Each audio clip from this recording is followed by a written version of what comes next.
자, 탄력 관세 제도에 대해서 보도록 할게요.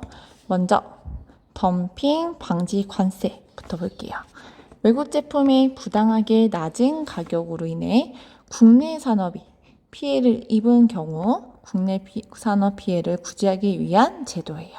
그래서 이 덤핑 방지 같은 경우는 가장 큰 특징이 외국 제품이 부당하게 너무 낮은 가격이야. 예를 들어서 우리나라에 이제 들어오는 합판이 얼마 전에 이 덤핑 방지 관세로 세금이 이제 엄청나게 많이 부과가 됐거든요. 이 합판이라는 거는 가구 같은 데 사용되는 나무 소재라고 생각을 하시면 돼요. 근데 이 합판이 베트남에서 예를 들어서 10,000원에 생산이 돼서 수입이 된 거야. 그러면은 10,000원보다 어때야 돼? 더 비싸게 판매를 하는 게 정상적이죠. 10,000원에 생산됐는데 10,000원에 팔면 손해잖아. 근데 10,000원이 아니라 10,000원보다 더 저렴하게 판매를 하는 거야. 근데 우리나라는 베트남보다 인건비가 비싸다 보니까는 20,000원에 판매를 하고 있어요.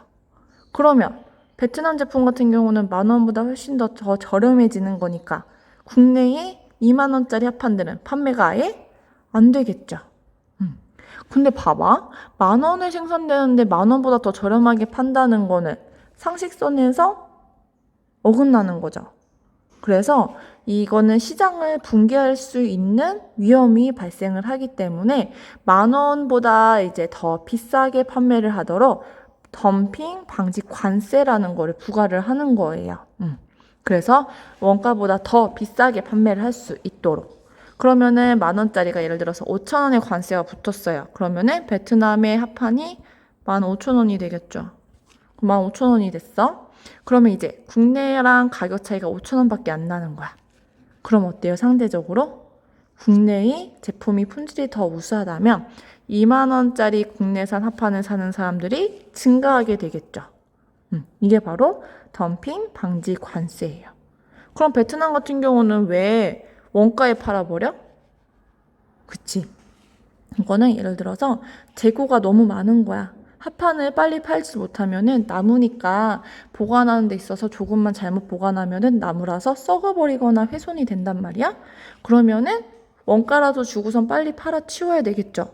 그래서 이런 식으로 이제 일반 경제 상식에서 어긋나는 선으로 판매를 하게 되면은 국내 산업이 붕괴가 되기 때문에 세금을 부과하게 되는 거예요. 이게 뭐라고요? 덤핑 방지 관세라고 하는 거예요. 그 다음 보복 관세 볼게요.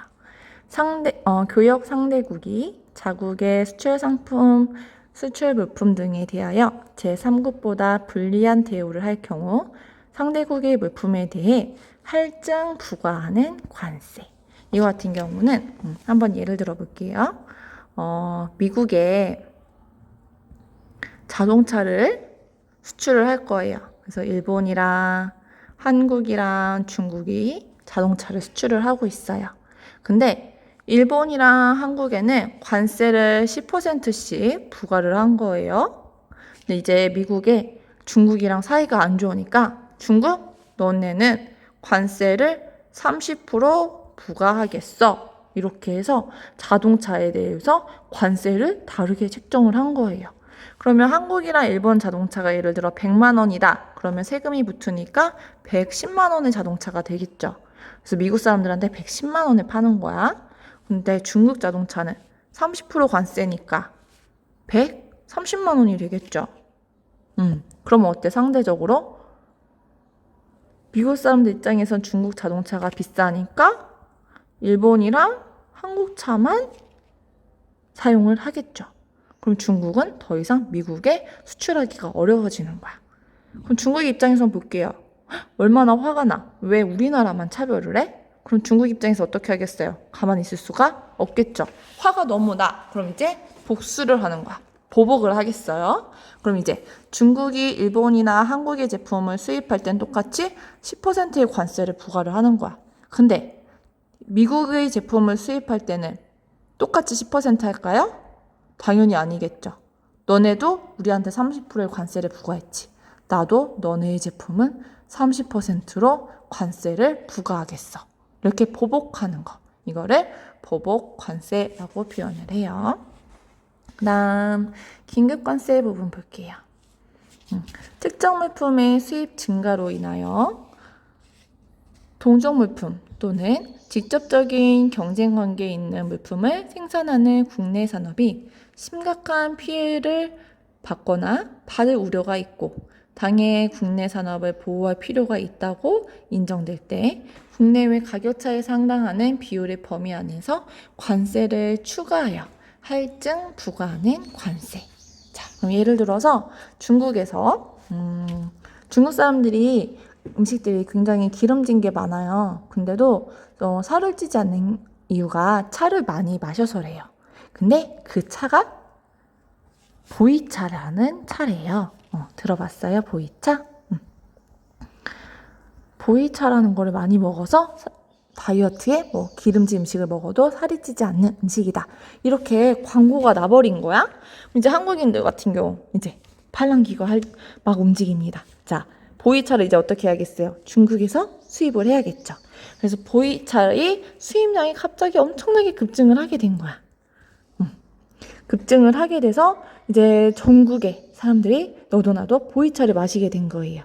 그러면 상대적으로 이제 우리는 원래 녹차를 많이 마시죠. 녹차를 생산하는 농민들 같은 경우는 보이차가 많이 판매되면 될수록 녹차의 판매량은 감소하겠죠. 그럼 어떡해? 그치. 상대적으로 녹차가 보이차보다 가격으로서 경쟁력이 더 높아진다면 녹차를 많이 사 먹겠죠. 그래서 이 보이차에다가 특별히 이제 관세를 부과를 하는 거야. 그래서 보이차가 너무 저렴하다. 그러면은 녹차의 시세에 맞추어서 관세를 높여버리는 거야. 그러면은 사람들이 보이차를 안 먹고 녹차를 먹을 수도 있게 되겠죠. 이게 바로 긴급 관세. 그래서 볼게요. 특정 물품의 수입 증가. 수입 증가로 인하여 동종 물품 또는 직접적인 경쟁 관계에 있는 물품을 생산하는 국내 산업이 심각한 피해를 입었을 때에 한해서만 관세를 부여를 하게 되는 경우예요. 그래서 이거는 사실 조금 극단적인 예이고요. 정말 특별한 케이스가 아니고서는 사실 긴급 관세를 부여하는 거는 상대방이 보복 관세로 작용이 될 수 있기 때문에 이런 관세를 적용한다는 건 사실은 쉽지는 않아요. 그 다음 조정 관세 볼게요. 조정 관세 같은 경우는 물품 간 세율 불균형 해소, 국민 보건, 환경 보전, 소비자 보호, 국내 시장 및 산업 기반 보호 등을 목적으로 부과하는 관세예요. 그래서 이제 이 조정 관세 같은 경우는 최근에 우리 코로나19 터지면서 중국에서 엄청나게 많이 마스크 수입해왔죠. 마스크. 근데 평상시 같은 경우는 이 마스크를 조정 관세로 해서 관세를 부과를 하는데 코로나19 같은 경우는 굉장히 긴급하고 위급하게 신속하게 수입이 돼야 되는 그런 상황이었잖아요. 그래서 이 마스크에 대해서 관세를 낮춰 줬었어요. 이게 바로 조정 관세. 그 다음 농림축산물에 대한 특별 긴급 관세. 이거는 볼게요. 국내외 가격차에 상당한 율로 양호한 농림축산물의 수입량이 급증하거나 수입 가격이 하락하는 때에는 대통령령이 정하는 바에 의하여 양호한 세율을 초과하여 관세를 부과할 수 있음. 이거는 뭐냐면은 예를 들어서 이제 중국에 있는 양파가 엄청나게 풍년이었던 거야. 그래서 작년에는 예를 들어서 1,000원에 수입을 해왔어. 그리고 우리나라 양파는 1,500원에 판매가 되었단 말이야. 그랬는데 중국에서 엄청나게 풍년이 되니까 양파의 가격이 당연히 훨씬 더 저렴해지겠죠. 그래서 양파를 500원에 판매를 하는 거야. 근데 우리나라는 예년과 이제 동일하게 1,500원에 판매를 하게 된 거예요. 그러면 어때? 가격이 지금 3배가 차이 나죠? 3배가 차이 나. 그럼 중국 입장에서는 저렴하게 많이 판매를 할 수 있어서 이익이 되겠지만 우리나라의 농산물을 재배하는 농민들 입장에서는 가격 경쟁이 더 이상 되지가 않겠죠. 그럼 더 이상 판매가 안 되겠지. 그러면 이제 농산물도 판매 안 돼서 다 썩어 버려야 된단 말이야. 그럼 이런 특별한 경우에 한해서는 너무나 가격이 저렴해지기 때문에 특별히 관세를 더 부과를 해요. 이때 이름이 농림 축산물에 대한 특별 긴급 관세. 그래서 적정 수준으로서 세금을 500원 더 붙여가지고 제품을 판매하도록 하는 거야. 그러면 우리나라의 농민들을 보호할 수가 있게 되겠죠. 그 다음 상계 관세 볼게요.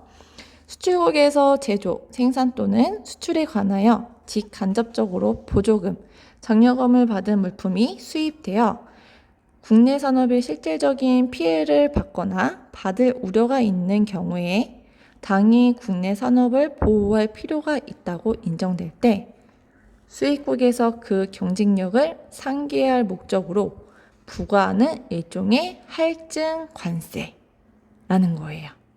이거는 뭐냐면 선생님 예전에 수업 때 반도체 얘기했었던 거 기억나요? 우리나라의 이제 반도체 같은 경우는 만약에 뭐 삼성에서 반도체를 생산을 하는 거야. 그러면은 개발 비용이라든지 생산 비용을 삼성에서 다 부담을 하기 때문에 제품의 가격에 전부 다 포함이 되겠죠. 그래서 예를 들어 원가나 이런 것들을 다 집어 넣어서 한 8,000원 정도가 원가가 든 거야. 그러면은 이익을 붙여야 되니까는 10,000원에 판매를 하겠어. 이게 정상적이겠죠. 근데 중국 같은 경우는 저번에 선생님 수업 때 얘기를 했었는데 정부 자체에서 반도체 산업을 활성화시키기 위해 이 8,000원이라는 원가가 들잖아? 근데 이 비용을 중국 정부에서 지원을 엄청나게 많이 해주는 거야. 그러면 제품을 어떻게? 8,000원보다 더 싸게 2,000원에 팔더라도 정부에서 지원이 되니까 이익이 창출이 되겠죠.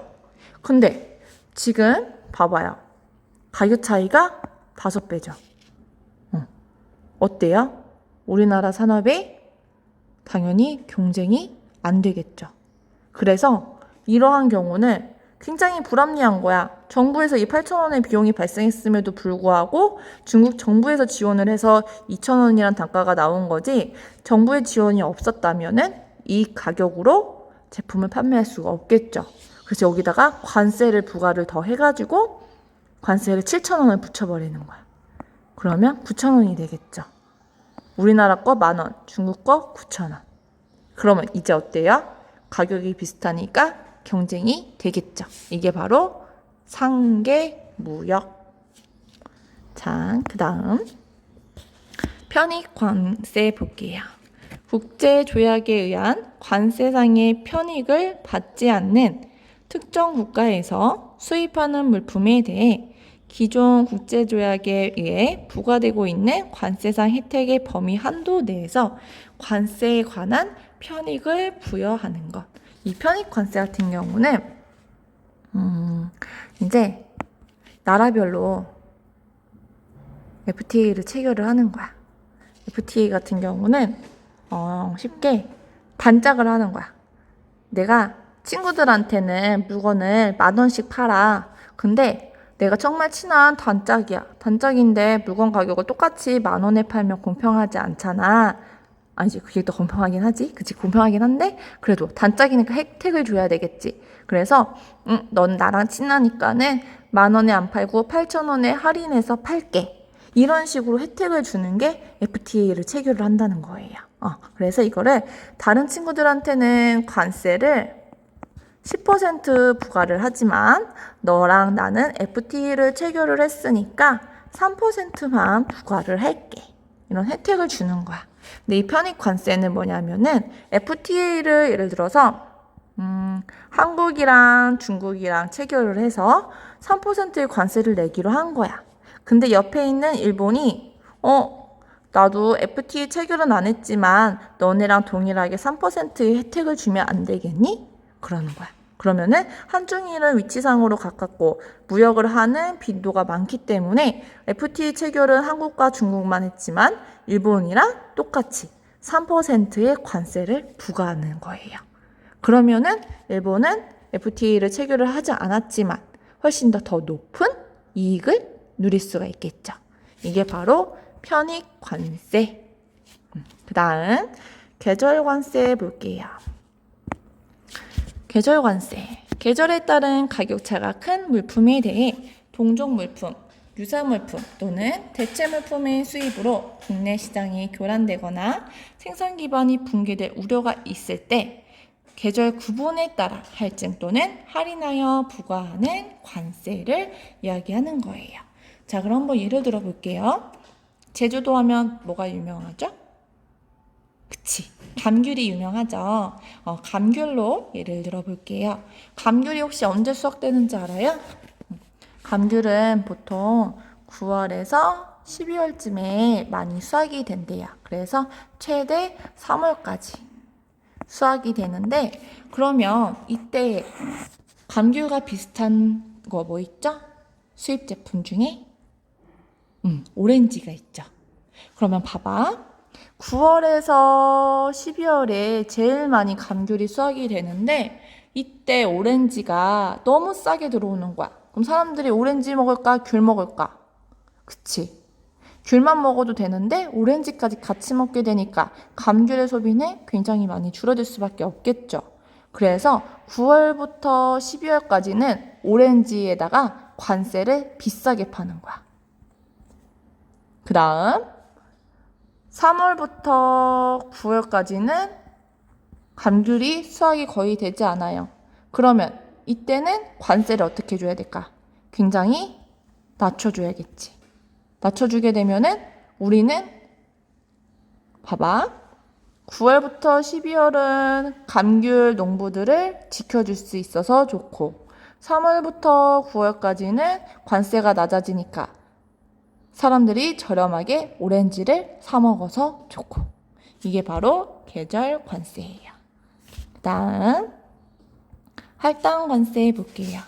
특정 물품이 정부가 정한 일정 수량의 범위 내에서 수입될 때에는 무세 또는 낮은 세율의 관세를 부과하고 일정 수량을 초과하여 수입될 때에는 고세율의 관세를 부과하는 제도. 예를 들어서 자, 쌀이라고 가정을 해볼게요. 이 쌀 같은 경우는 생필품이에요. 국내에서 생산되는 쌀만으로는 사실 다 충족이 되지 않기 때문에 쌀을 수입을 해야 돼. 근데 쌀을 너무 많이 수입을 하는 거야. 너무 많이 수입을 하게 되면은 상대적으로 수입쌀이 더 싸기 때문에 국내에 있는 쌀들은 판매가 안 되겠죠.